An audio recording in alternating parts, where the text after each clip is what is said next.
안녕하세요. 여러분과 함께 준수한 사회 역사를 만들어가는 통합사회 한국사 강사 정준수입니다. 반갑습니다. 우선 저에 대해서 간단히 설명드리고 시작해 볼까 합니다. 저는 오랜 시간 동안 대학원에서 역사사회를 꾸준히 공부해 왔고요. 현재는 대구 롯데를 비롯해서 대치, 목동, 중계 등지에서 수업을 진행하고 있습니다. 오늘은요 2025년 통합사회 한국사 서머 특강에 대해서 간단히 말씀드리러 나왔는데요. 두 과목이 2학기 때 어떠한 내용을 배우는지, 그리고 전반적인 출제 경향과 난이도는 어떠한지, 마지막으로 그거에 대비해서 우리 여름방학 동안 어떻게 공부해야 되는지 차근차근 말씀드리고 마무리 짓도록 하겠습니다. 자, 일단 첫 번째, 통합사회 한국사의 2학기 범위에 대해서 말씀드려 볼게요. 통합사회부터 보시면요, 1학기랑 똑같이 총 5개의 단원을 배웁니다. 1단원부터 5단원까지 구성이 되어 있고, 일반사회, 윤리, 경제, 지리와 관련된 전반적인 내용을 혼합해서 배웁니다. 근데 차이점이 뭐냐면요, 1학기에 비해서 훨씬 더 내용이 많고 까다로워졌습니다. 여러분, 제가 단원별로 우리가 공부해야 될 주요 키워드를 이렇게 적어놨는데 요거 한번 같이 따라가 보면서 살펴보시죠. 첫 번째, 일반 사회와 특히 관련이 있는 1단원 인권보장과 헌법에서는요, 인간의 기본적인 권리, 인권이 어떻게 변화해 왔는가, 그리고 인권을 보호하기 위해서 우리 헌법이 어떠한 역할을 하고 있는가, 마지막으로 우리가 해결해야 될 인권 문제, 국내 인권 문제, 세계 인권 문제는 무엇이 있는가에 대해서 상세하게 공부할 거고요. 자, 두 번째, 윤리랑 특히 관심 있는 2단원 사회 정의와 불평등에서는요, 정의의 구체적인 의미, 그리고 실질적인 기준에 대해서 일단 알아보고요. 요게 이제 어렵죠. 사상가별로 무엇이 정의라고 했는가에 대해서 좀 암기가 많이 필요합니다. 그리고 세 번째, 아직까지 남아있는 사회 불평등 문제가 무엇인지 해결 방안과 더불어서 고민해보는 시간을 가져봅니다.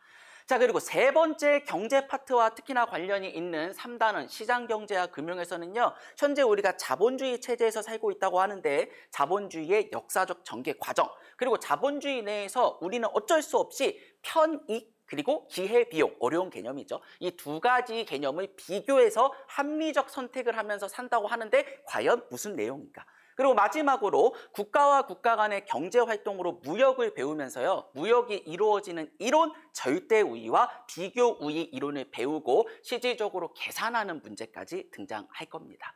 자, 마지막으로 지리 파트인 4단원, 5단원에서는요, 우리가 현재 세계화 사회에 살고 있다고 하는데 세계화의 의미, 그로 인한 문제점 해결 방안 살펴볼 거고요. 그리고 이 세계화 속에서 국가들 간에 어떠한 갈등과 협력 사례가 있는가, 마지막으로 인류가 미래에도 존속하기 위해서는 어떠한 문제, 인구 문제, 자원 문제를 비롯해서 어떠한 문제를 해결해야 되는가까지 공부해 볼 예정입니다.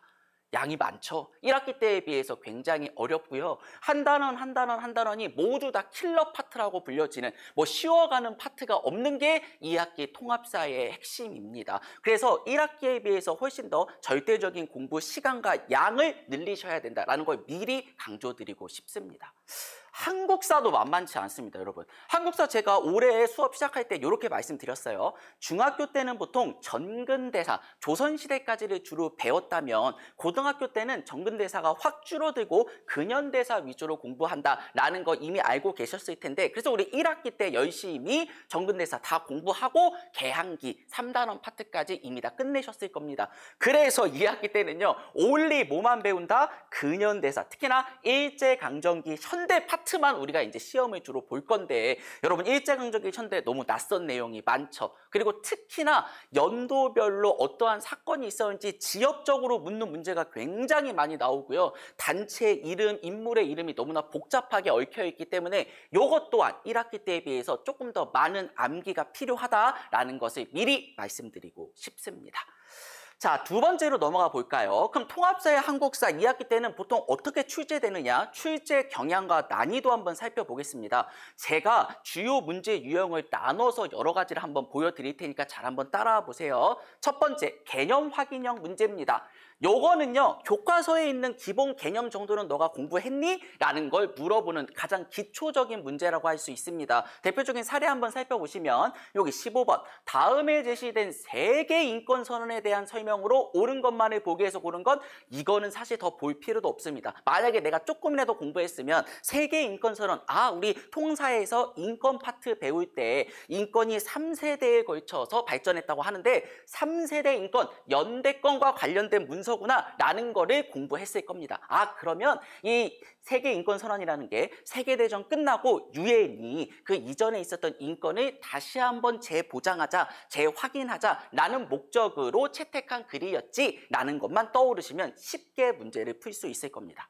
근데 여러분 이런 개념 확인형 문제는요, 학교 선생님들이 너 아직 늦지 않았다, 포기하면 안 된다, 앞으로 갈 길이 멀다 라고 꿈과 희망을 주시기 위해서 두세 문제, 굉장히 조금밖에 문제 출제를 안 하시고요. 자, 실질적으로 어려운 건 두 번째 자료 분석형부터입니다. 이제 한국사 문제를 한번 가져와 봤습니다. 한국사 문제 여기 보시면 다음의 글을 발표한 단체에 대한 설명으로 오는 것을 보기에서 골라보랍니다. 그런데 여기 보시면 단체 이름도 안 알려줍니다.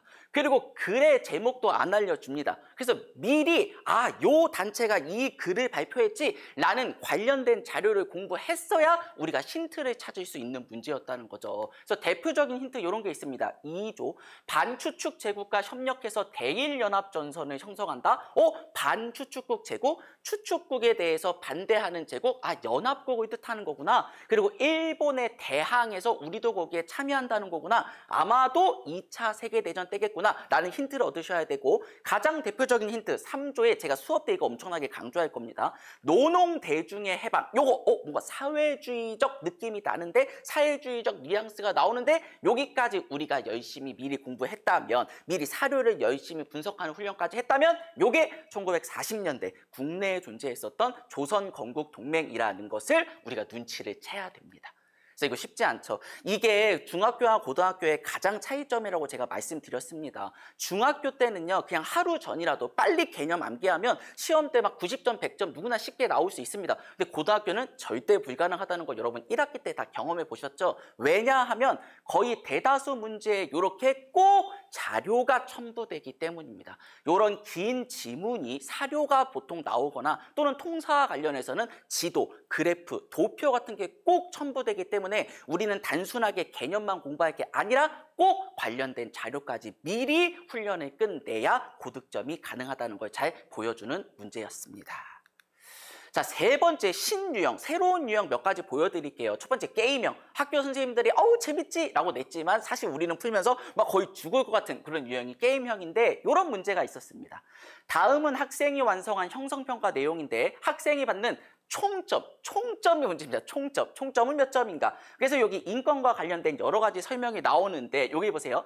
맞으면 1점, 틀리면 0점을 부여한다. 그래서 여기 보시면 여러 가지 4가지의 설명이 나오는데, 일단 1차적으로 얘가 옳게 OX를 했는지 우리가 검사해야 되고요. 그리고 한 번 더 2차적으로 뭐까지 해야 되냐면, 옳게 답변했으면 1점, 틀리면 점수를 안 주는 형태로 총점을 계산해서 총점을 고르기까지 해야 된다는 겁니다. 요새는 막 문제가 어렵게 나와서 맞추면 2점을 주고 틀리면 마이너스 3점을 해라, 완전 수학 문제처럼 나오기도 합니다. 그래서 이런 문제 여러 번 경험해 봤으면 당황하지 않을 텐데, 만약에 이러한 새로운 유형들에 대해서 공부하지 않고 처음으로 만약에 시험에서 봤다? 그럼 당황하기가 쉽겠죠? 그래서 미리 이렇게 여러 유형을 공부하는 시간이 필요합니다.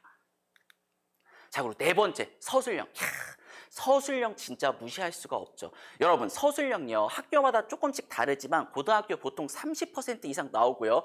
올해 1학기 때 여기 대구 근방의 어떤 학교에서는 올 100% 서술형을 출제해서 학생들이 굉장히 고통스러워했던, 그래서 저도 굉장히 힘들어하면서 같이 공부했던 이런 기억도 납니다. 그래서 아마 새로운 교육 과정 속에서는 서술형이 점차적으로 더 강화될 수밖에 없는 추세이기 때문에 서술형 완벽 대비 당연히 필요합니다. 근데 서술형 어떤 식으로 보통 나오냐? 이렇게 지엽적인 내용을 묻는 서술형이 있습니다. 한국사 문제 한번 가져와 봤습니다. 밑줄 친 기억의 내용이 무엇인지 작성 요령에 맞게 서술해야 된다는 겁니다. 그래서 어떤 사료가 나옵니다. 그래서 일단 사료를 또 우리가 미리 공부하고 있었어야겠죠. 외적이 항복한다 하였다. 외적이 항복? 이것은 내게 기쁜 소식이라기보다는 하늘이 무너지고 땅이 꺼지는 듯한 일이었다. 천신만고 끝에 수년 동안 애를 써서 우리가 전쟁에 직접적으로 참여할 만한 준비를 했는데 허사로 돌아갔다. 요거 김구 선생님이 남긴 글이고요. 이거 대한민국 임시정부 국내 진공작전 할래다가 안 한 거구나, 못 한 거구나 라는 걸 떠올렸을 겁니다. 그래서 막 답을 쓰려고 봤더니 작성 요령에 뭐가 나오냐. 첫 번째 보십시오. 이 대한민국 임시정부가 미국 전략첩보군과 같이 훈련을 하는데 갑자기 미국 전략첩보국의 영어 약자를 쓰세요. 이걸 답으로 쓰랍니다. 자, 그리고 두 번째, 특수훈련을 마친 요원을 중심으로 국내 진공작전을 실질적으로 진행한 그 단체의 명칭을 쓰랍니다. 세 번째, 예시와 같이 완성형 문장으로 무조건 뭐뭐 다로 끝내지 않으면 감점할 것이다. 그래서 이제 여기서 학생분들이 멘붕이 오신 거지. 뭐야, 난 국내 진공작전 정도만 외웠는데 실질적으로 답은 뭐였다? OSS랑 같이 협력해서 국내 정진군들이 국내 진공작전을 하려고 했었다. 그러니까 어느 정도로 세세하게 나오는지 여러분 느낌이 오시죠? 그러니까 단순하게 굵은 개념만 공부하면 안 되고 이런 서술형, 서답형에 대비해서 정말 세세하게 단어 하나하나까지 미리 암기를 끝내야 된다라는 말씀 드리고 싶습니다. 자, 그리고 서술형 요런 문제 나옵니다. 이번엔 지엽적인 내용이라보다는 그냥 아예 의미를 그냥 싹 다 써라. 이런 서술형이 요새 또 많이 취재되고 있습니다. 요게 이제 미래 문제 중에서 인구 문제를 배울 때 다음 내용을 읽고 기억의 의미를 숫자를 이용해 서술하세요. 우리나라는 남아선호 사상이 팽배해서 블라블라블라. 그래서 오늘날 남초 현상이 나타난다. 이런 말 한 번쯤은 들어봤을 겁니다. 남자가 더 초과하지, 남자가 더 많은 현상이 남초 현상이지 라고 쓰려고 봤더니 여기 뭐라 돼 있다? 숫자를 꼭 이용해서 서술하세요 라는 전제 조건이 붙어 있습니다. 이게 사실 뭐였냐면요, 교과서 옆쪽에 아주 쬐끄맣게 성비라는 개념을 설명하면서 여자 인구 100명당 남자 인구수를 성비라고 하는데 성비 100보다 크면 남초 현상이다 라는 내용이 아주 숨겨져 있듯이 교과서에 써 있거든요. 요거를 무려 7점짜리 서술형으로 냈던 문제입니다. 그래서 이 서술형이 만약에 우리 학교에 10%라도 나온다. 그럼 무조건 교과서에 있는 핵심적인 단어 외우는 건 당연하고요. 그리고 꼭 이런 의미까지도 요새 취재되기 때문에 교과서 기준으로 의미를 외우는 시간까지 필요하다라는 거 강조드리고 싶습니다. 자, 그래서 정리해보면 이렇습니다. 통합사회 한국사 어떻게 취재되느냐? 세 가지가 중요합니다. 세 가지. 첫 번째, 교과서에 있는 핵심적인 개념 그리고 지엽적인 심화적인 개념까지 우리 무조건 미리 암기해야 됩니다. 요거 중학교와 다른 점이라 했었죠. 자료가 많이 취재되기 때문에 미리 암기를 끝내놔야 돼요. 그래서 시험 적어도 2, 3주 전에는 개념 암기를 끝내고 2번 고난도 자료를 미리 해석하는 훈련을 끝마쳐야 됩니다. 여러분 2번이 안 되면 진짜 1등급이 어렵습니다. 고득점이 어렵습니다. 모든 학교가 다 그렇습니다. 그래서 개념 빨리 암기하고 개념별로 요런 자료가 나오겠지, 요런 자료가 나오겠지 일일이 이렇게 쭉 해석하는 연습을 꼭 진행하셔야 됩니다. 자, 그리고 세 번째, 아까 게임형 문제뿐만 아니라 뭐 3차원 좌표형이라던가 여러 가지 문제 유형 여러분도 이미 1학기 때 경험해 보셨을 겁니다. 다양한 문제가 나오고 있기 때문에 최대한 많은 문제 양치기도 필요하다. 이 세 가지를 강조드리고 싶고요. 자, 그래서 이번에 여름 특강, 썸머 특강 제 수업도 이 세 가지를 대비하는 식으로 진행이 될 겁니다. 제 수업 준수한 통합사회 한국사, 제 이름을 따서 준수한 통합사회 한국사로 1년 커리큘럼이 진행되고 있는데 강점이 크게 세 가지 정도만 말씀드리겠습니다. 첫 번째, 교과서랑 기출문제랑 교육과정을 전부 반영한 제 자체 교재를 활용합니다. 제가 실제로 수업 때 쓰는 자체 교재 일부를 가져왔는데요. 이렇게 소단원별 교과서에 공통적으로 실려있는 주요 개념을 제가 이렇게 쫙 교재에 실어놨습니다. 그래서 첫 번째, 개념 준수하기 파트에서는 개념을 저랑 같이 정리하는 시간을 가질 거고요. 두 번째, 자료 분석이 중요하다고 말씀드렸죠? 그래서 자료 준수에서는 빈출적인 자료를 같이 보는 시간을 가질 겁니다. 그리고 세 번째, 문제 준수하기에서는요, 다양한 문제 유형, 서답형이라던가 OX라던가 서술형 문제 여러 유형을 풀면서 정리하는 시간을 가질 겁니다. 자, 그래서 이렇게 3단계 학습을 통해서요, 이번 여름 때 2학기 핵심적인 개념을 모조리 훈련하는, 학습하는 그런 시간을 가질 거고, 제 수업만 듣고 끝나면 약간 성취도가 낮아집니다. 여러분 스스로 문제 풀면서 정리하는 시간도 가져야 되거든요. 그래서 우리 우리 같이 문제 푸는 시간도 일부라도 가질 겁니다. 근데 주로 무슨 문제 풀 거냐? 교과서에 실려 있는 가장 핵심적인 문제들, 그리고 시중 주요 문제집 중에서 요건 정말 좋아 보인다 싶은 것만 제가 또 다 편집해서 드릴 거거든요. 이런 문제를 같이 한번 풀어보는 시간도 가져보겠습니다. 자, 두 번째 강점은요, 확실한 개념과 풍부한 사례의 수업이라고 말씀드리고 싶습니다. 자, 저는 수업할 때 보통 지금 하는 것처럼 PPT를 웬만하면 꼭 이용합니다. 왜냐하면 PPT를 이용해서 수업을 해야 더 시각적으로 확 들어오고 더 이해가 잘 된다는 평이 많아서였기 때문인데요. 단순하게 개념만 설명하는 것이 아니고 개념 설명할 때 꼭 관련된 자료까지 옆에서 그때그때마다 보여드립니다. 그래서 요 자료 나오면 요런 개념하고 연결 지어야 된다. 그리고 뭐가 힌트야? 요런 게 힌트다. 라는 것을 같이 훈련하는 시간을 가져봅니다. 그래서 이런 PPT를 이용한 수업을 통해서 기본적인 개념 명확하게 설명할 뿐만 아니라 2학기 때 우리가 꼭 공부해야 될 빈출 자료를 미리 해석하는 훈련도 해볼 겁니다. 자, 마지막 세 번째는요, 가장 짧은 시간 가장 많은 관리. 이거 내신 기간뿐만 아니라 썸머 특강 기간에도 저는 관리 빡세게 합니다. 물론 내신 기간 대비해서 살짝 좀 풀어주는 면이 있긴 한데 기본적인 방식은 똑같습니다. 3단계 관리 시스템, 준수해요 관리 시스템 운영하고요. 첫 번째, 매일 준수해요는 수업 끝나고 일주일 뒤에 저희 만나죠. 일주일 동안 매일 적어도 10분 정도 동안 복습할 수 있는 과제 제공합니다. 두 번째, 매주 준수해요가 가장 핵심이죠. 매 수업이 시작하기 전에 이전에 배웠던 내용과 관련된 복습 테스트를 진행합니다. 요런 거 진행했었죠. 우리 1학기 때도 이런 거 열심히 보셨을 겁니다. 그 이전에 배웠던 내용과 관련해가지고 요렇게 주요 서답형, 서술형 테스트도 보고요.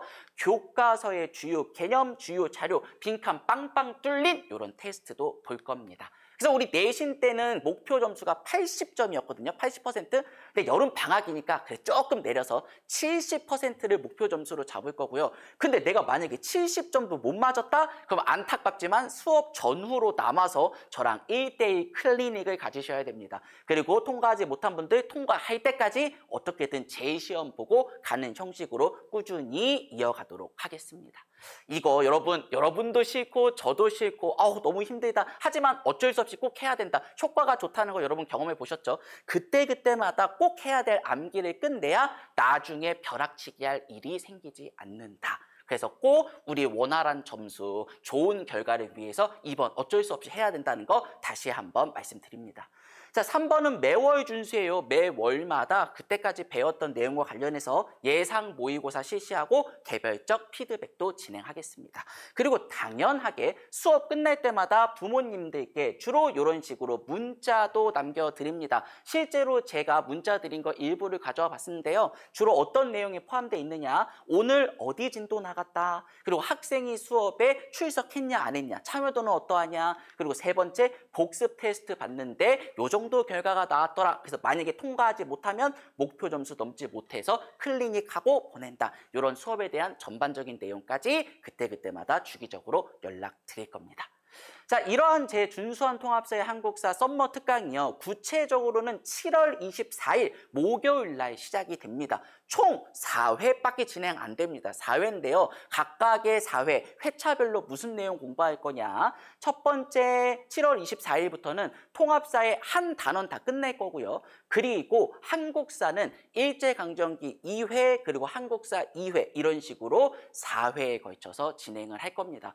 여러분 여름방학이 보통 짧기 때문에 잠깐 정신 놓고 가면 여름방학이 훅 지나가 버리거든요. 그렇게 시간 아깝게 보내지 마시고 저랑 7월 24일부터 8월 14일까지 딱 4회에 걸쳐서만 2학기와 관련된 통합사의 한국사 내용 열심히 공부하는 시간 가지셨으면 좋겠습니다.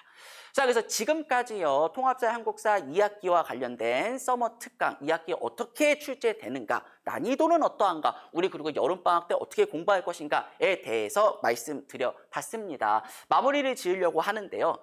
자, 여기 보시면 제가 1학기 때 꽤 많은 학생 여러분들을 만났습니다. 그래서 저도 열심히 했지만 학생 공부하시는 분들도 너무 열심히 잘 따라와 주시고 저보다 오히려 더 열심히 공부하시는 분들도 많으셔가지고 이렇게 남상고 100점, 대륜고 96점, 동아여고 95점을 비롯해서 고득점 1등급 받은 분들이 꽤 여럿 배출이 됐습니다. 너무 감사하게 생각을 하고요. 이런 2학기의 분위기를 이어서 2학기 때도요. 좋은 결과, 1등급 준수한 결과 꼭 얻을 수 있도록 저 준수한 통합사회 한국사가 끝까지 언제나 함께 하도록 하겠습니다. 긴 시간 내주셔서 감사하고요. 우리는 다음에 곧 만나도록 하겠습니다. 여러분 감사합니다.